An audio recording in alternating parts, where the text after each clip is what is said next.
Hi everyone and welcome to another episode From the Lighthouse. I'm Stephanie and I'm here with my friend and co-host Michelle. Hi Michelle. Hi Stephanie.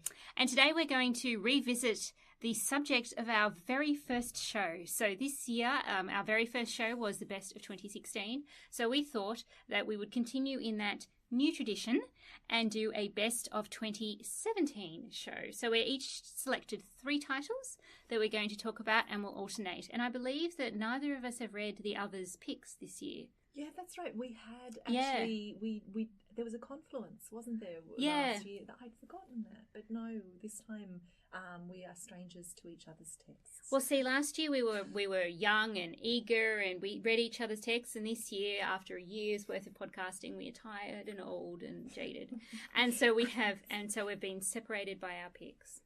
Yes, although I am passing on at least one of my. You are lending me copies, so we will come back together again. That's right. All right. So my first pick is a book that I read at the beginning of the year.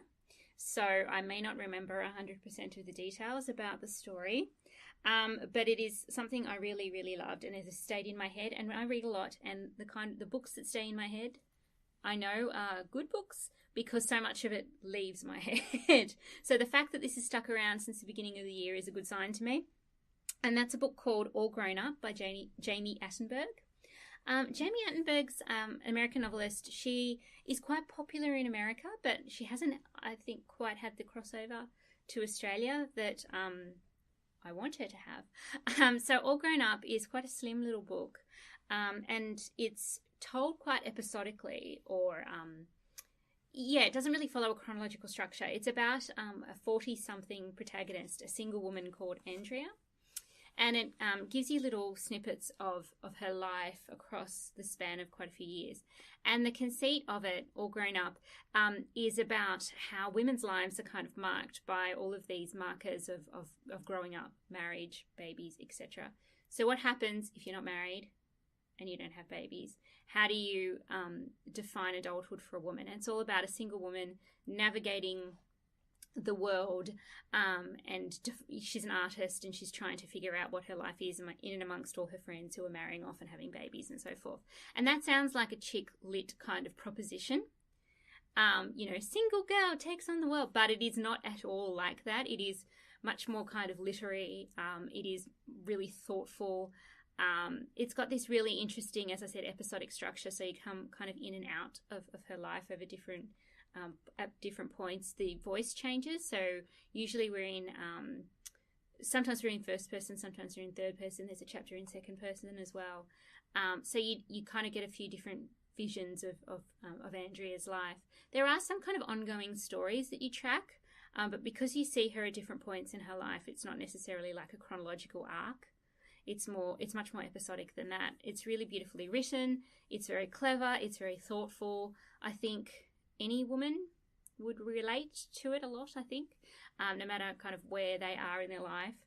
And I thought it deserved a lot more attention than it got. As I said, I think it got a lot of attention in the US, but I don't think it's necessarily got the attention it's received here. It's a really convincingly, beautifully written story of a woman's life. And it's the kind of story you don't see often. It's not tethered to the marriage plot, the babies, that kind of narrative. It's refreshing in the way it grapples with adulthood without those kind of traditional markers of adulthood. So, All Grown Up, Jamie Attenberg. And she's a lovely person. I met her at the Sydney Writers' Festival 2016, I think. She was coming out to, 2016. She was coming out to promote her earlier novel, which was called St. Maisie. It was a historical novel. And she was just absolutely lovely and really warm and funny. And so I have vowed to read whatever she writes, and I'm glad that I read All Grown Up. And also having the opportunity to promote her here. Which, exactly. Which every writer needs. Go read Jamie Attenberg. She's great. I mean, her St. Maisie is quite different to All Grown Up in that it is historical fiction. It's about this really historical figure called Maisie who lived in the Bowery district in New York in the 1920s, and who was a kind of Good Samaritan for all of the kind of really run-down people that lived in that area, because it was an area in the 1920s that was associated with like homelessness and all of this. And she worked at the local movie theatre, and she kind of attracted all of these kind of working class homeless people to her, and she took care of them. That was a lovely story. And she's also got another novel called The Middlesteins, which is about a woman who is quite overweight, and she writes about weight and body issues in a really convincing way. She writes like really smart, really, really well written, mostly contemporary novels that are really funny and incisive and aren't kind of, they're not pretentious, but they're also really, really literary. Yeah, so more people should read her. Go read her. In fact, I shall make it a New Year's resolution. Look, my first choice for, and in fact, it's my favourite book that I've read all year, is Malacqua by Nicola Pugliese. Mm-hmm. And I'm so glad you let me include it, because it's a little bit of a cheat. It was actually written in 1977. Italo Calvino, it was actually sort of published via Italo Calvino, who just thought of it as a sort of a masterpiece of our time. And then the author, Nicola Pugliese, refused to allow any more print runs once it's sold out, and said it cannot be printed again until after my death. And so the very fact that I'm reading Malacqua now is because Nicola Pugliese is now dead, and we are sort of once again free to sort of publish, and this is a translated edition of Malacqua. And the reason that I love this book so much is for its strangeness. It's got this sort of uncanny supernatural sort of theme that runs through it, but it's largely structured and organised around 4 days of torrential rain in Napoli.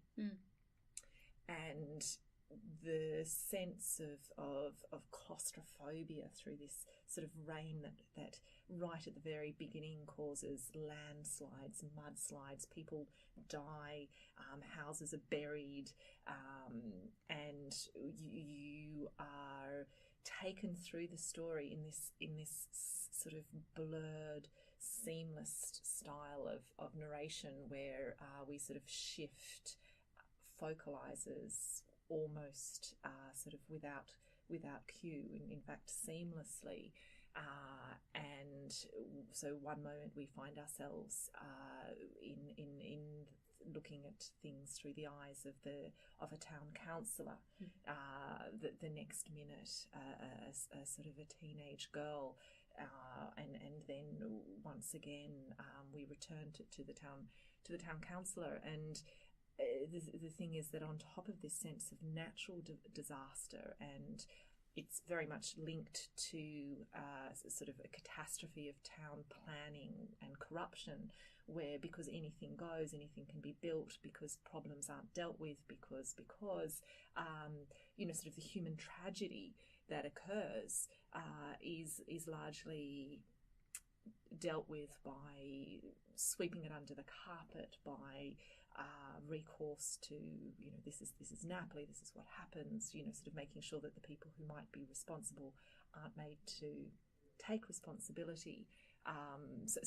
There are all these sort of real ethical issues that are being explored, and when you step back from the book, you sort of realise that we are also dealing with a sort of a catastrophic sort of image of nature, but one that is sort of ominous, and you're left with a feeling of a sort of a punishment, a punishing Mother Nature.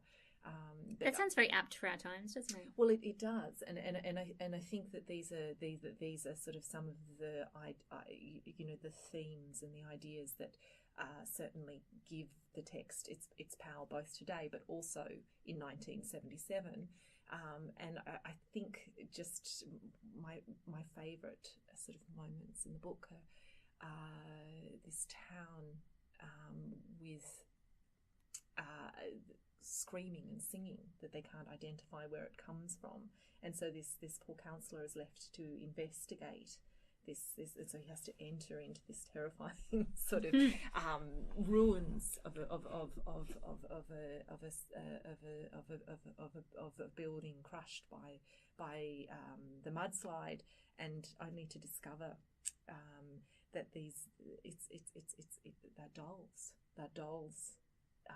Proper terrifying sort of, I guess, the thing of horror dolls and sort of this impossibility of this situation of how do you tell the sort of everyone that it's the cries are coming from dolls, because it's already a supernatural event, and it's the way that it's treated, and so that it, like the catastrophe, all sort of gets absorbed into this city, gets absorbed into this collective, where it's perfectly capable of maintaining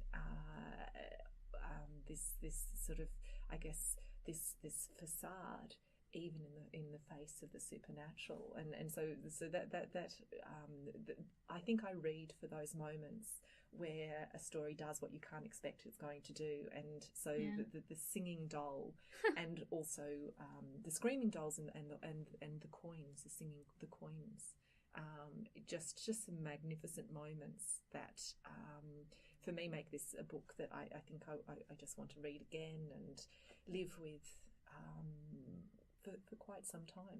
Is that based on a real historical incident, or is it made up? Look, I think had we had a little bit more time for preparation, sorry. I would have investigated, because my feeling was, as I was reading it, because it was, yes, there was the rain, but the rain was actually coming in off an event when the ocean rose. Right. So the sea actually rose, and the treatment of that moment where it's a flashback to when the Carabinieri are all lining up what they're going to do in the face of a rising ocean. Yeah, shoot at knows? it. Yeah. But they're trying to prevent people swimming, etc., etc. That made me want to go and investigate whether or not there were that. Like a real life antecedent, because obviously Napoli, it's a fishing port. There's swimming, etc. And I really did want to look into those two things, because it invited that sort of investigation. I mean, it's marvellous without knowing one way or the other, but I did want to look into it. And in fact, I can't wait for you to read it, because I just want to talk about it with somebody who has read it. Okay. Stephanie. I've added it to my list. I'm carrying it around in my backpack. So and I will hand it back to you now that I've just talked about it. I will put it back in my backpack, and I will get to it very, very, very soon. I absolutely promise. All right, so my second choice, all of my picks are women, I just realised.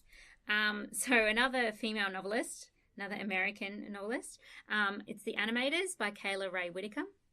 And this is a novel that I saw a lot of buzz about on the internet, and then I bought it, and then for some reason I thought, not really excited to read this, and I kept moving it down my to be read list, and then for some reason I finally read it, and I loved it. So I should have read it much earlier, and I will be forever mad at myself for not doing that. But The Animators is a really interesting book. It's about two female friends, Sharon and Mel.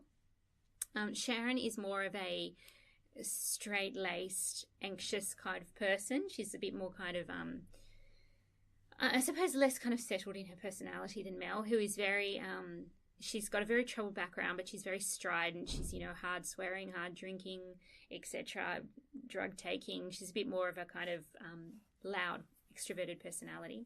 They meet at in art class at university, and they're both interested in animation and cartoons and so forth, and you first meet them when they're at university, and then you go, and that's only, I say, the first chapter, and then by the second chapter they're 10, 15 years into their careers, and they just had a huge success. They've just put out their first feature-length animated film, which is quite it's animation, but it's not for children. It's more like kind of dark animation. So I'm thinking more of something like a Ren and Stimpy or South Park or Futurama, something like that. Anyway, so it takes up them when they've been quite successful. So it's a story all about sort of what happens as a result of their success. Mel has had a really tough upbringing, as I said. So she's grown up with a mother who was actually imprisoned at some point in her childhood. She's, I think, 12 or something when her mother is imprisoned. And their first movie was actually about that, growing up in that kind of environment. And Mel starts to go off the rails as a result of their success. But also because the book is actually really concerned, when it comes down to it, with what we put into art. And when you mine your real life for your art, what does that do to your art and also your life? At what point is it okay to, present somebody else's story as part of your artwork, and at what point is that kind of crossing a line? So because Mel has, basically told the story of growing up with this mother who was a drug dealer, who was a sex worker, who was imprisoned, etc., there are all these questions that arise in the novel about whether her mother's death is on Mel in some way, because her mother dies quite soon after the release of the film. And then as the novel progresses, Sharon starts to make a film based on her life, because she's had this sort of traumatic incident. I won't spoil what happens, but she's also had some kind of trauma in her life, which is not as kind of severe, I suppose. It is in some ways, but it's not as kind of impact. It hasn't kind of impacted on her life in a severe manner as Mel's trauma. It's more about somebody else and somebody else's father. So there's all these questions arise as the story progresses about what we do to a life when we transform it into art, whether that's a moral thing to do, whether that's an amoral thing to do, to what extent can you use somebody else's life for art? Because obviously if you're telling your own life story, your family, your extended family is going to be impacted by those kind of presentations. So as the novel goes along, various things happen in their friendship. Sharon has a particularly unpleasant incident happen to her. Mel looks like she's cleaning herself up, and then she sort of goes off the rails a bit again. It's also about the kind of creative life and what it means to be an artist. So Sharon and Mel are women, right? And women often don't get away with that kind of the selfishness of the artist. Go away, family. I'm creating art. I don't want you to kind of annoy me. So it's a lot about the life of the artist and what the creative life kind of does to your life, and the kind of inherent selfishness, I suppose, or the need to kind of follow those selfish impulses when you're creating art. So it's a kind of very easy to read novel, very well written, very easy to read, follows a kind of clear cut chronology, but it delves into these really interesting issues through a really interesting story about these two friends and how their lives kind of converge and diverge in various ways. And I just thought it was really, really well done. I thought the characters were really, really strongly drawn. The main character, Sharon, is the focalizer. It's in first person. And her family in particular were a delight to read, especially the way she transitions in her view of her family. Her name is Sharon Kisses, which I think is a wonderful name. Can you imagine being Miss Kisses? So it's quite fun. It's not at all a heavy read, but it does delve into some interesting issues. Characterization is great. Fun story. Sad story in many ways. Deals with some meaty issues, but it's just the kind of novel that, as I was reading it, I was like, wow, I wish I'd read this earlier. It was just so compelling. So I really enjoyed it. The Animators by Kayla Ray Whitaker. Oh, I shall keep an eye out for that one too. And actually I should say a lot of it is set in Kentucky, which is a kind of setting you don't often get in novels. It starts off in New York, but then it goes to Kentucky into Florida, and it explores a kind of side of America I think you don't get a lot in novels as well. So I think that's another interesting part of it. And I should also say too that even though it's about animation and you can't see their movies, I think Whitaker is a really skilled writer, because what she does is she describes their movies in such a way that you feel like you've seen them. And I think that must be really hard to do, to write about a visual medium in a written medium, to write about a visual art form in a way that makes you kind of appreciate what they're actually doing. It makes me wish that I could actually watch their films. So I think she's a very accomplished writer. This is her first novel. She's only quite young. I'm looking forward to seeing what she does. Yeah, look, I mean, it creates a lovely texture on the page, doesn't it? Because you end up with the sort of the resonance of the visual in the written, and it adds those extra the extra dimension. Yeah, I really wish I could see the films, and it was a lovely reading experience. Actually, I read it all in like 2 days, and it was great. Look, I've chosen an anthology for my second book. It's called Freeman's The Future of New Writing, which... That's a very bold title. Well, look, it's not just bold. I think generally I may have been put off by a title that has that sort of hubris in it. But I came across it in the bookshop, began sort of flipping through and reading the introduction, and John Freeman has worked on Granta and various other literary journals, and this came out, this collection of stories sort of came out of a desire to I guess anthologize. It becomes a fraught thing to talk about, but in sense, short stories from all over the world. So he describes taking 2 years of reading through submissions of because he's obviously quite active in a literary circuit, of coming across people in festivals and having somebody who working with him, and just sort of reading everything from Flemish poetry to whatever the other extreme of and not that Flemish poetry is an extreme, but that was very much his goal, was to produce a sort of a cosmopolitan anthology of literature with a very sort of firm sort of political stance in sort of in a sense using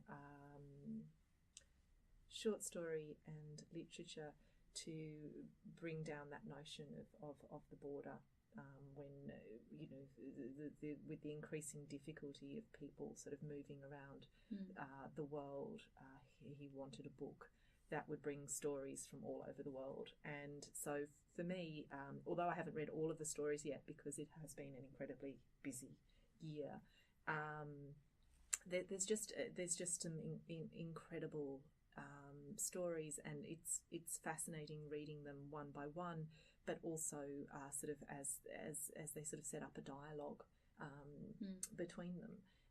So I did want to and some of the short stories were just fantastic. Just stories once again where you feel as though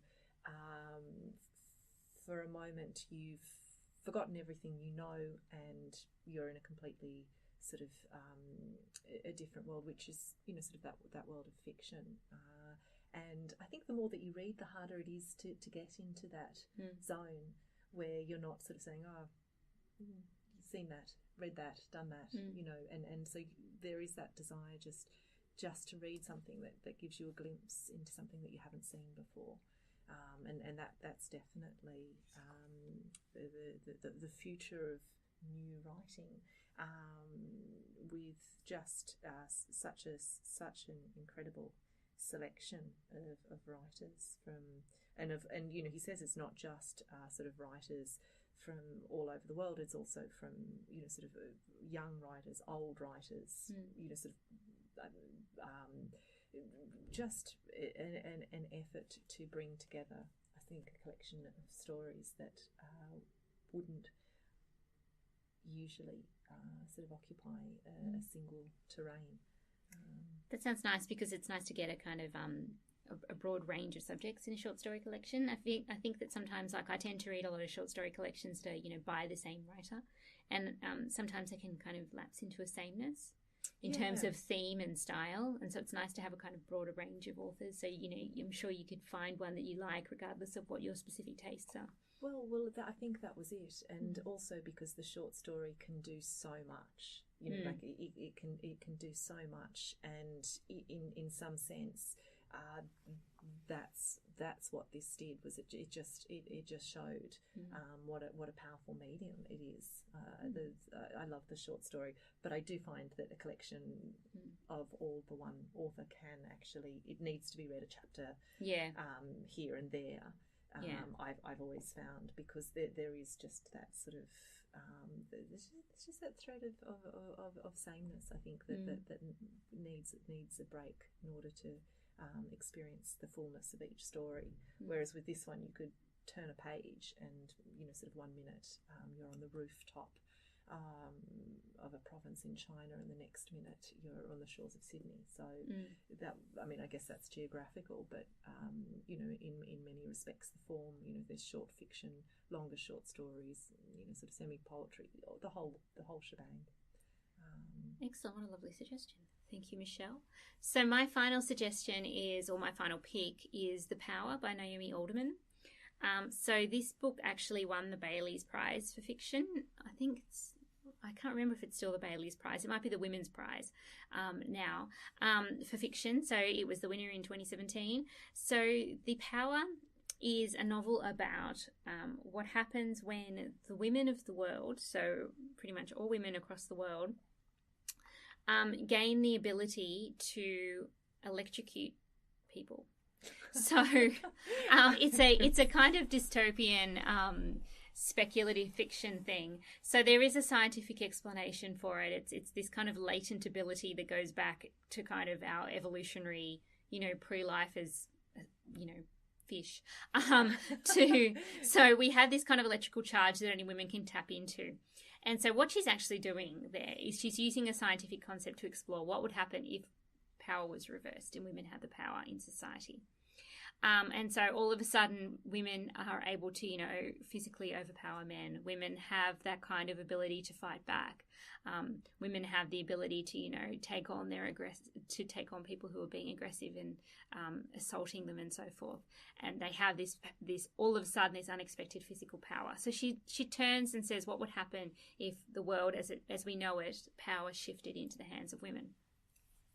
She follows the stories of a variety of women. So it's not just about one person. And what happens is interesting because she doesn't take on a kind of like, well, all the world's problems will be solved. You know, we've got men out of the way. Women can carry on and be lovely and dainty and all of this. She explores the kind of complexities of power, I suppose. So good things happen as a result of this taking on of the power, but also very negative things as well happen. So it's really an interesting kind of thought experiment, I suppose. She worked a lot. Naomi Alderman is a British writer, and she worked a lot with Margaret Atwood on her writing and drafting of this book. And you can see the kind of Margaret Atwood's speculative kind of vibe going on in this book. You know, this is only just a little bit removed from our world, but yet it's so different from our world. It's really well written. It's really compelling. It's got a great kind of almost an adventure narrative. Like there's a lot of moments of kind of adventure and suspense. It's really thoughtful too. Naomi Alderman is a really thoughtful writer. She can be quite funny. She can be quite savage. Like I said, it's a very complex kind of picture of how power is deployed for certain ends. You know, some people have very kind of understandable desires to use this new power that they've got for revenge, for enrichment, etc. As the world would be, all of a sudden, if you have all of this power, people are going to use it for various different ends that aren't all nice. So I found it really compelling. Really interesting portrait of a dystopia that also looks almost like a utopia at some points. It's really also nicely kind of timed for the world that we live in. It's just, I think, a really kind of timely book. It's gotten a lot of buzz around the world. I haven't seen so much here, but it is definitely worth reading. I thought it was very compelling. Again, the characters are really wonderful. Some characters are really kind of morally ambiguous. Some are a bit more sympathetic. The way the narrative moves in and out of different people's stories and those different people's stories converge at different points is very clever. Naomi Alderman actually writes, if anyone is a runner, She writes an app called Zombies Run, where you actually are motivated to run because the story that you're listening to tells you about how you're like running away from zombies, and so you run faster because you're motivated to run away from the zombies. It sounds dumb, but it's actually really clever. Have you tried this? I have tried this, and I have run through the streets being does your heart start pounding at any run point? A 5, run, and I'm like, yeah, I'm going to run. Yes, so it is quite fun. Naomi Alderman's earlier books, actually, she wrote a book called Liar's Gospel, which is a kind of religious historical fiction. She's grew up in an Orthodox Jewish family. So she has this really interesting kind of background. I think she's a really interesting writer. I loved this book, and I thought it was well worth the Bailey's Prize, especially in a year when all of these issues around power and the ability of women to fight back seem so pertinent. I think I might need to read that one. I was thinking I might need to have that power. Yeah. Knock out a few people with electricity. Well, I'm fascinated by the idea that it comes from our sort of beginnings. Yeah. We were fish once. Well, yeah. I'm just thinking about all those electric eels. That's floating. Exactly where she got it, yeah. Yeah, well, there we go. She got it from electric eels. It sounds like an absurd proposition, but it's actually wonderful. It's really, really well done. Oh, no, I'm quite excited because obviously over Christmas there should be time for reading. And that's right, and you need some good feminist speculative fiction. I do, because without even looking at my 3 selections, they were all by men. Although of course Freeman's is a rich mix of both men and women writers. Look. For my final book of 2007, I've 2017. I've actually chosen The End of Eddie by Edouard Louis, and this was originally written. He is French, and it was translated. So, I mean, because you are such a liberal person, you have once again allowed a book that the translation is 2017. But it obviously took a little bit of time to get across. See how good I am to you. Look, this is why you hold the mic. The mic is on the table. Yeah. So The End of Eddie. I chose this one because it's a really gritty. Difficult book, but it's so well done. He tells the story of growing up gay in a small, in a really working class French town, where he manages to draw in this sense of it's almost a sense of sort of ancestry in the sense of this particular sort of worldview where it's so tough, where domestic violence, where families are sort of both starving but also alcoholic, where the possibilities for the future are a sort of pregnancy and alcohol. That's very much the that's very much the context, and of course, as a recognisably gay little boy in a household of very tough men, it makes for this really sort of just compelling read, because he manages it so beautifully. There's no sentimentality there. There's a very strong sense of I mean, it's told with a profoundly sort of objective style that's not afraid of providing the graphic detail,